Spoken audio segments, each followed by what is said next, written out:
Hey, hey, hey, Brett Jones here, Scriptwriting II. This is our first lesson as we zip through these 4 weeks to produce a 50-page script. I know it may seem daunting, but I promise you, you'll do it. No sweat. So we want to talk about stories today. We want to talk about what that is, what it entails, what's involved in it, and we need to break it down. So I want you to think about a story and what's involved in a story. We deal with a set of events that are occurring to a person or a group of persons with some kind of outcome, some kind of effect. That's really giving us a very quick definition of a story. We are trying to take a look at all of these things together and what they mean. So we have to kind of break it apart. What are characters? What are situations? What are circumstances? What are events that lead up to a climax? What does it mean to have a resolution? How does this all work together to create the best situation for a reader or a viewer, or however our story is going to be delivered? Okay.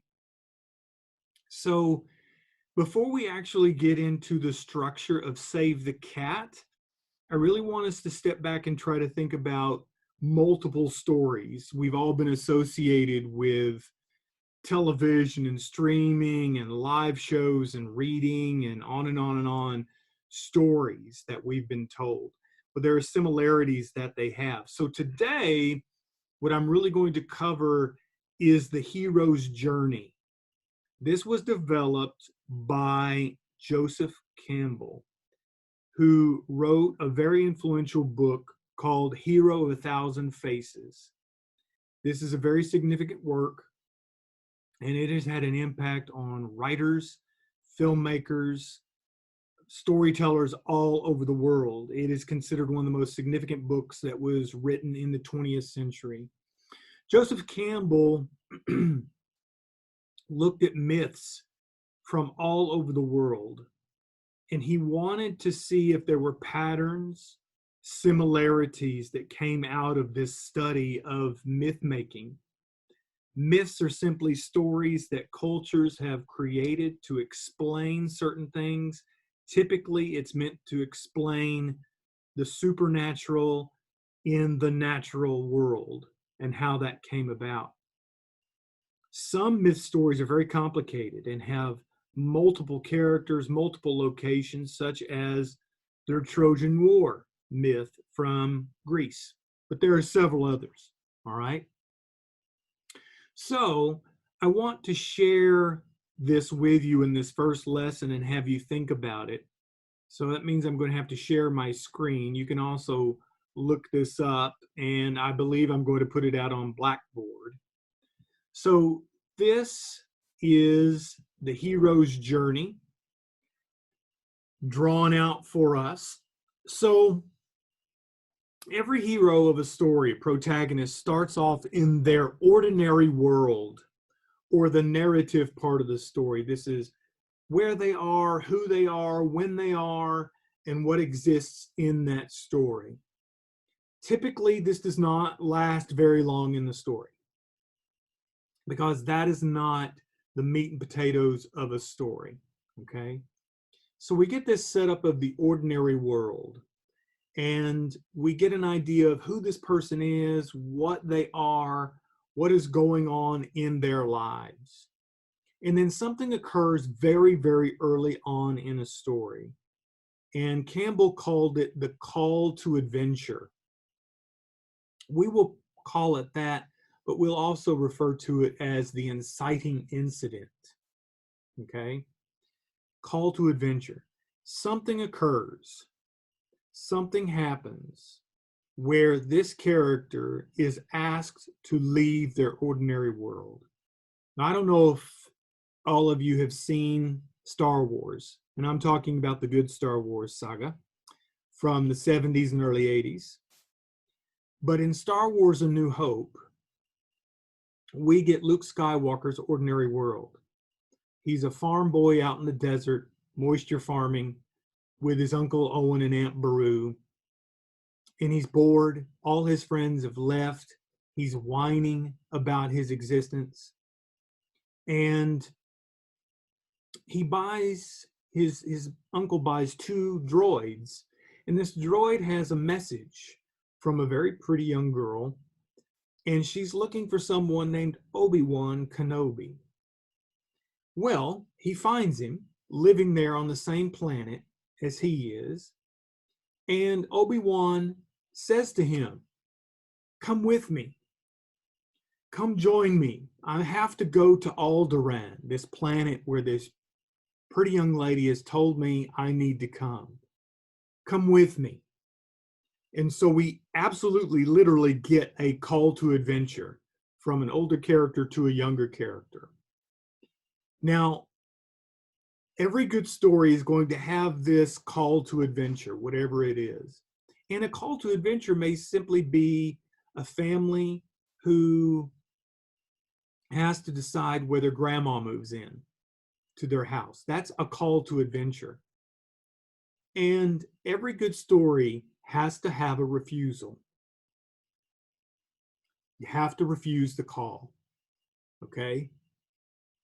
It's just how stories are told. You start watching and you see if this map isn't right. It's right 95% of the time with stories that are told, okay? On stage or in film or in books or in short stories. So there's a refusal to the call. So if you look at Luke, Luke says, "I can't go. I can't go. I got to stay for another harvest. I can't go. There's no way that I can go." All right.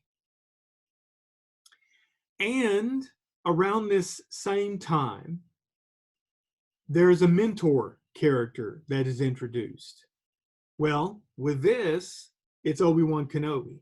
He's the one who gives the call to adventure. Okay, so maybe you don't know Star Wars. Maybe you know Lord of the Rings. So same situation. Frodo is in his ordinary world of Hobbiton. Everything's great. You smoke your pipes, you drink your ale, and you have your food, and you tell your stories, and everybody's living a great, wonderful life.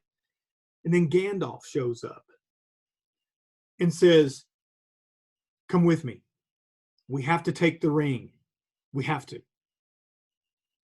What happens? "I can't go. I have to stay. I have to take care of my business here. I can't go." So very often the call to adventure, the refusal of the call, meeting the mentor, all together very quickly in a story, okay? And again, think about the stories that you like and see if it really tracks along these lines. And you'll find that every good story follows this same pattern that is set forth as the hero's journey.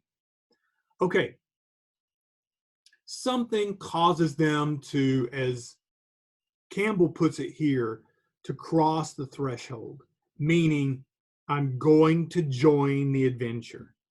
So with our story about grandma, the family decides, okay, let's let grandma move in. You cross the threshold. You're not refusing the call to adventure anymore. Frodo accepts, Luke accepts. Otherwise, the story is very boring. They have to accept this call to adventure. They cross the threshold, meaning they can't go back. They'll never be able to go back to their ordinary world the way that it was. Sometimes it's something very dramatic. So Luke says, "I can't go, I can't go, I can't do it. I can't answer the call, I can't go with you. I have to take care of my Uncle Owen and Aunt Beru's farm." Well, he discovers that they were violently killed. So he comes back and he says, "I'm going with you all to Alderaan. There's nothing left for me here." So Luke's done. He's crossed the threshold. We will never see the Luke that we saw in part one, the ordinary world. We never will. Never again. We'll never see the same Frodo again because they've crossed the threshold. Okay. So now we get into what I believe is often termed the fun and games section of the story. This is where we start being tested. The protagonist starts having conflict and confrontations, because understand that every story is about conflict. We are about creating trouble. That's what telling a story is. It's not about seeing people be nice for 2 hours in a story. We want to see trouble. We want to see conflict. We have to. That's what we have to see. So we set up the ordinary world, and then we introduce some sort of call to adventure, and we are into the world, and we are into conflict for the next nearly 2 hours.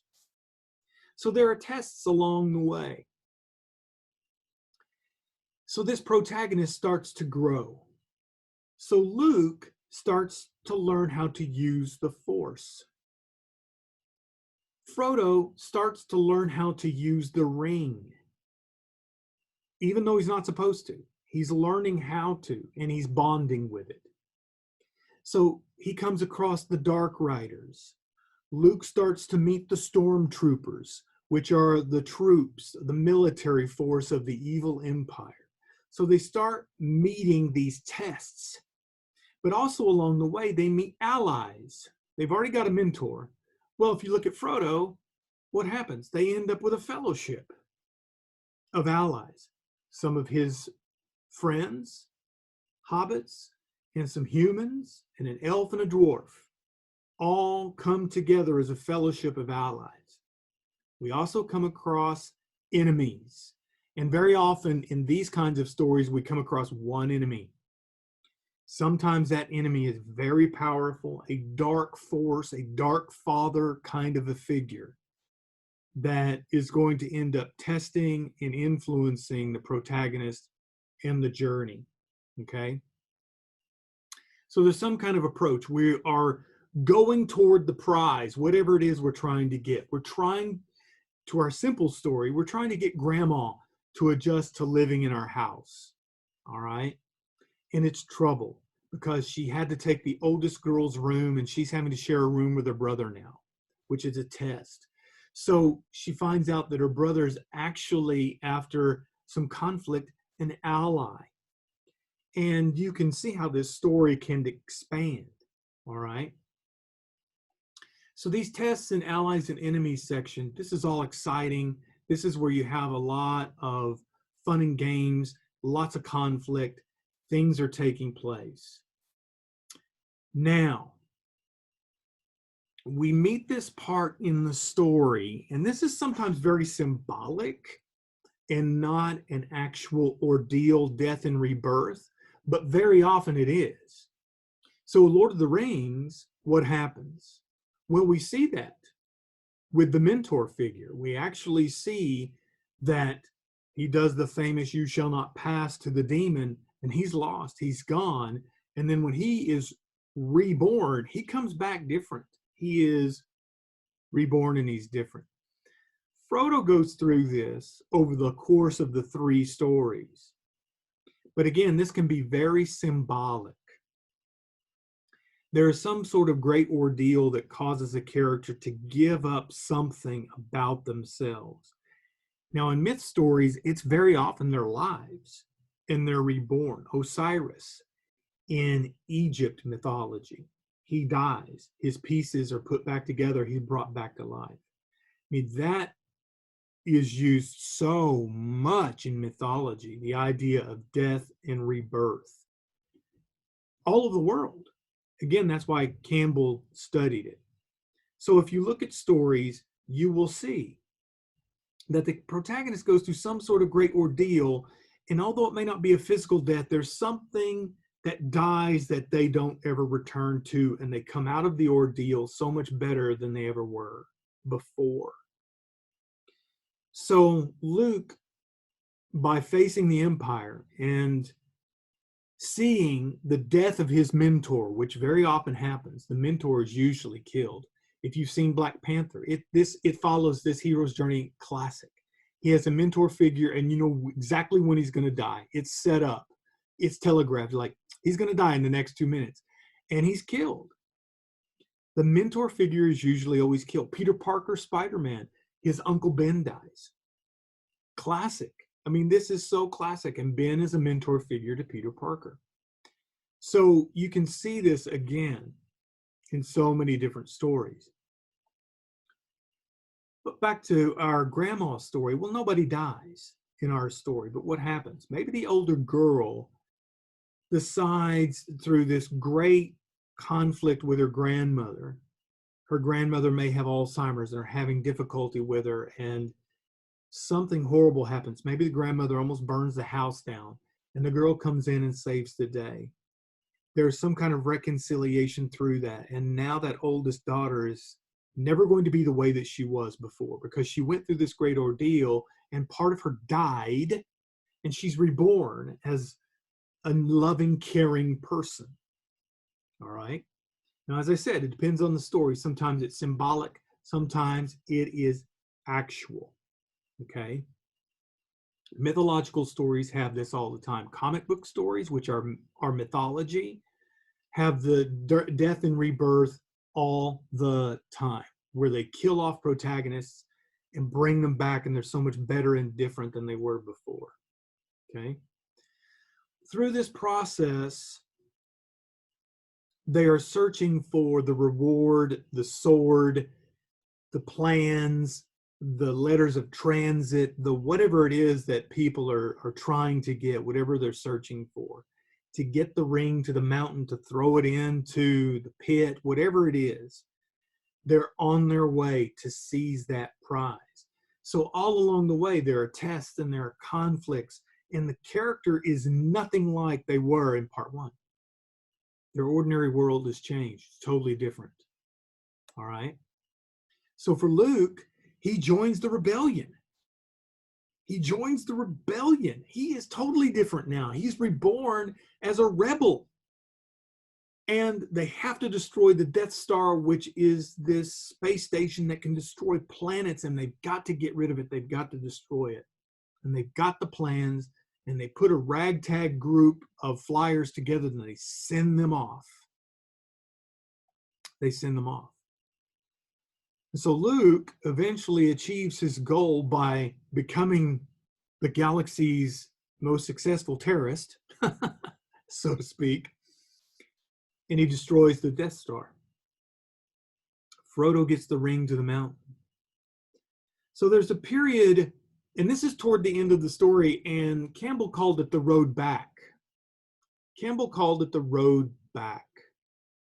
And this is the road back to some kind of normal, ordinary world, okay? Well, Luke can never go back to being a farm boy. He doesn't destroy the Death Star and say, okay, I'm going back to the farm. I'm going to go fix the farm, be a farm boy again. He can never go back to that. Frodo tries to go back to Hobbiton, but what happens? He has to leave. He can't stay. Why? Because he's been brought back from the brink of absolute destruction, and as it's put here, resurrected as a total different kind of a hobbit. He can't stay. He just can't. His ordeal was so vicious, so brutal, he can't go back to his normal world.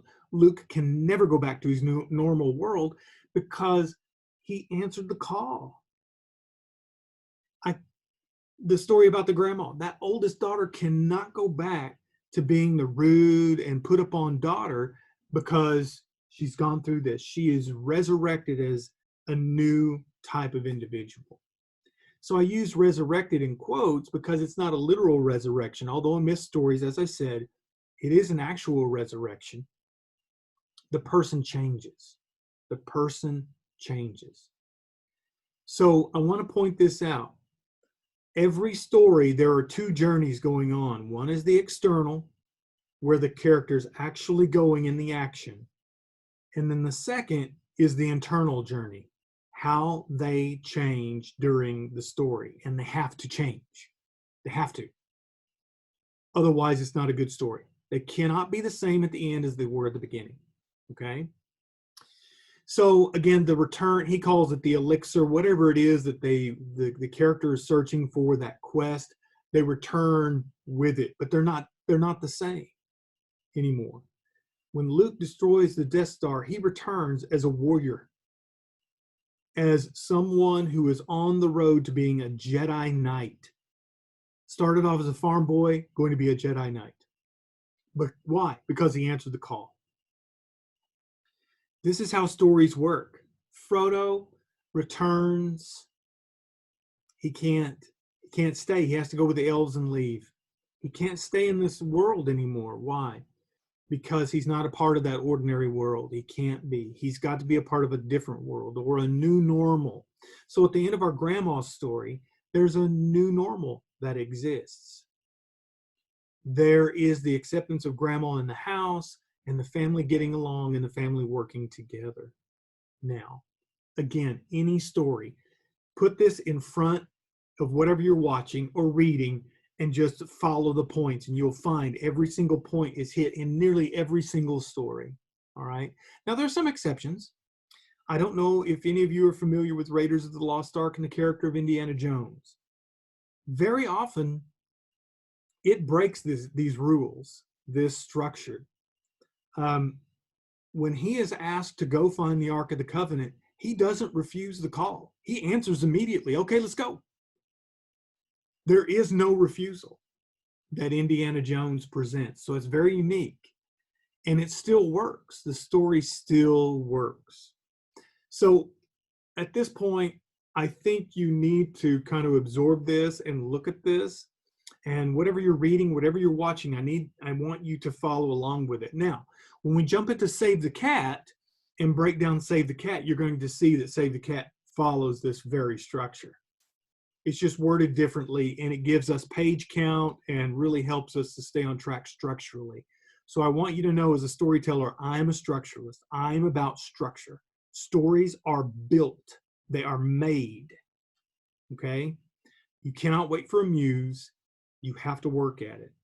So my encouragement to you, watch some movies, whatever you're reading, take some time, look at this, and then whatever story you're thinking about, start thinking about these areas. How can you present it in your script? All right. So that's lesson number 1, the hero's journey. When we jump into lesson 2, I don't know what lesson 2 will be. It may be Save the Cat. It may be something else. Anyway, this is a good first step in you getting an idea of how stories work and how they're structured and how all the components work together to tell our story. All right.